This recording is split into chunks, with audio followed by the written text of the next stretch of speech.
Bonjour Madame Claudine. Ça fait combien de temps que vous êtes ici à Maison de Soutien? Ça fait 4 mois. 4 mois. Qu'est-ce que le Seigneur Jésus a fait dans votre vie? Beaucoup. Beaucoup.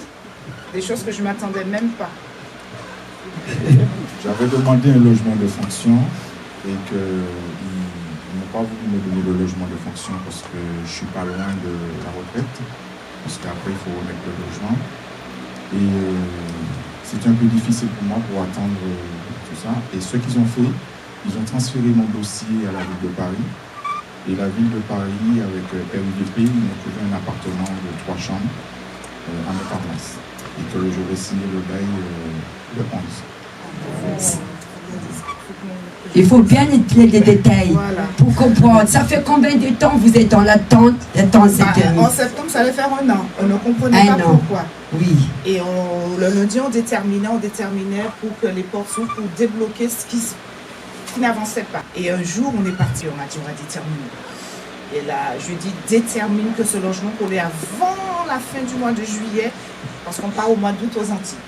Et lundi dernier, en sortant d'ici, toujours dans le propos de la foi, de la détermination, j'ai parlé. Lundi dernier. Oui, lundi dernier. Logement. Oui. Seigneur, ouvre une porte. En sortant d'ici, je dis à mon mari, demain t'appelle pour le logement. Il me dit, ah bon? Le soir, quand je rentre, il me dit, on m'a appelé pour le logement. Je dis, tu vois, je t'avais dit. Alors, on l'avait appelé pour lui dire qu'on puisse choisir un jour pour signer le bail. Amen. Et on signe le bail de mardi.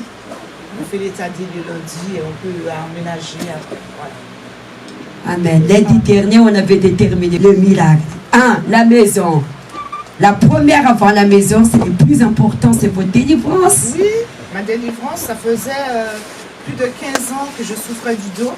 J'avais une grosse boule au niveau de la nuque qui me faisait très mal. Oui. Dès que je chutais, ça me faisait mal. J'avais tout le temps mal au bras, j'avais tout le temps mal aux jambes et tout ça. Je jouais sur tout mon corps.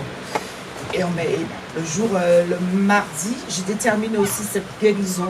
J'ai dit à Dieu de me délivrer de tout. J'ai proclamé le soir aussi, j'ai proclamé.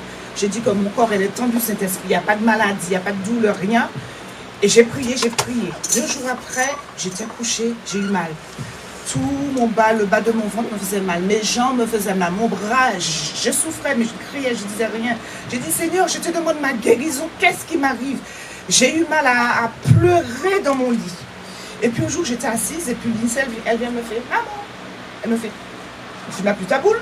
Je dis, comment ça, j'ai plus ma boule? J'ai touché, la boule avait disparu. Amen. Et depuis, j'ai retrouvé la santé de mon dos. Je n'ai plus mal au dos, je n'ai plus de douleur. Les douleurs sont parties. Et le dernier grand miracle, c'était quoi hier? On s'est mariés devant Dieu. Amen. On s'est mariés devant Dieu, puis on était mariés à la mairie. Oui. Et on s'est mariés devant Dieu ici. Voilà. Amen. Dieu vous a guéri, Dieu vous a restauré vos vies professionnelles, la paix, la joie, le mariage. Au bout de combien de temps? 4 mois. Le témoignage, c'est la famille, c'est pour Lindsay. Oui. Lindsay, elle cherchait un patron parce qu'elle veut faire un CAP de pâtisserie. Et elle partait quand même dans la défaite parce qu'elle envoyait beaucoup de courriers aussi. On se déplaçait dans les boulangeries du quartier et elle n'avait jamais de réponse. Et je lui ai dit ici, lundi, détermine aussi. Tu viens, on fait la photocopie de ton projet. Et détermine ta foi. Détermine, parle, crie à Dieu. Moi aussi, je faisais. Et peut-être 2 semaines après, le lundi qu'on soit ici, elle avait déjà déposé un CV chez un patron et le patron l'a appelé. Il lui a fait sa promesse d'embauche. Amen. Elle avait déjà trouvé l'école a validé la promesse d'embauche. Elle a signé son contrat, elle signe son contrat sous peu et elle commence son CAP de pâtisserie en janvier dans cette école. Amen. Gloire à Dieu. Amen. Amen. Comment vous appelez? Je m'appelle Claire. Claire, ça fait combien de temps vous fréquentez Maison de Soutien? Moins de 5 mois. Moins de 5 mois. Amen. Qu'est-ce que le Seigneur Jésus a fait dans votre vie, dans la Maison de Soutien? Alors, Jésus a effectué un miracle pour ma petite soeur qui vient d'avoir son bac et qui s'est inscrite à l'université sans savoir comment en fait, il allait financer ses études. Et quand elle a eu ses résultats qui étaient très bon en fait, avec ma mention assez bien. Il fallait qu'elle accepte l'admission, mais on ne savait pas toujours qui allait payer ses frais de scolarité et tout ça, et qu'on allait venir en France. Et tout d'un coup, une famille que je connaissais en France a accepté de se porter garant, donc pour qu'elle puisse avoir le visa. Et puis une tante de la famille, elle a dit, je vais me charger des frais de scolarité pour pratiquement une année. Vous venez toujours tous les jeudis pour prier pour la famille? Pas tous les jeudis, mais les dimanches. Mais les dimanches, à chaque Amen. fois on disait, il faut prier pour vos problèmes, je priais pour elle. Et voilà, je suis vraiment contente de voir ce miracle s'effectuer. Vous reconnaissez que Dieu est ici? Absolument. Amen. Merci pour vos témoignages. Amen. Yori, ça fait combien de temps que tu fréquentes Maison de Soutien? Je crois depuis juin 2021. Ça fait plus d'un an. Plus d'un an. Qu'est-ce que Jésus-Christ a fait dans ta vie depuis que vous fréquentez Maison de Soutien? Je dirais qu'il a changé mon caractère, enfin pas totalement, mais je suis changée vis-à-vis de ma famille, avec qui on est en bon contact déjà, mais je suis plus douce, plus tempérée, moins exigeante avec eux. Et ma vie professionnelle a totalement changé dans les orientations que j'ai toujours désirées.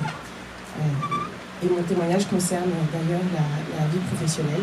Il y a 1 ou 2 semaines de cela, je l'ai déjà témoigné parce que au sein de mon entreprise, ma responsable traversait un moment difficile et je la soutenais.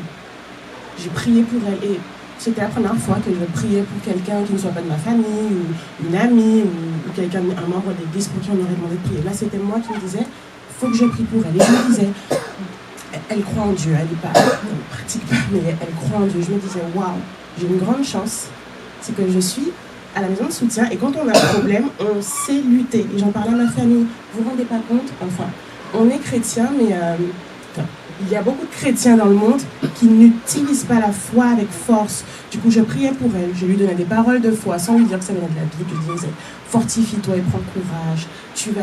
Voilà, plein de choses très positives. Et elle allait pas vraiment mieux, mais j'étais là pour elle. À la suite de ça, ma responsable, en fait, ils ont décidé de la remercier, de la renvoyer. Et c'était pas mon plan. Mon plan, c'était qu'elle reste, je l'apprécie. Et j'étais déjà au courant qu'on la renvoyait, elle ne le savait pas encore, donc je la soutenais encore plus. J'ai été convoquée en visio par ma responsable vendredi pour qu'elle m'annonce la nouvelle. Donc moi, je savais déjà, mais j'ai fait la personne étonnée. Sauf que Dieu avait un plan plus grand, c'est qu'elle m'a non seulement annoncé qu'on n'allait pas garder ma responsable qui était en période d'essai, la période d'essai dure 6 mois chez nous, mais qu'on voulait m'accompagner pour que ce soit moi qui prenne en charge tout le service.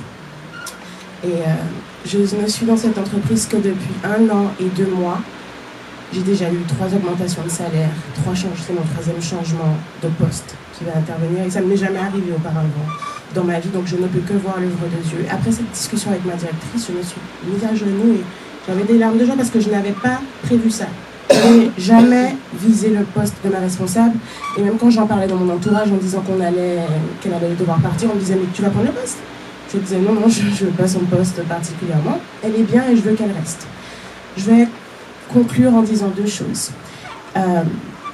J'ai eu un manager il y a déjà 6 mois et ils ne l'ont pas gardé.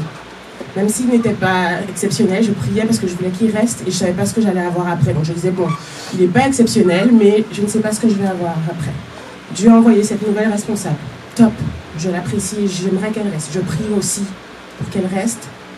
Et Dieu dit non, en fait. Et je priais pour qu'elle reste parce que j'avais peur d'avoir une autre responsable, mais on ne sait pas, on sait ce qu'on perd, on ne sait pas ce qu'on gagne. Mais en fait, Dieu n'avait pas prévu que j'ai un autre responsable, c'est avec moi. Gloire à Dieu pour ça. Mes 2 responsables avaient 6 ans d'expérience et 15 ans d'expérience. Je n'ai pas cette expérience, mais j'ai Dieu avec moi.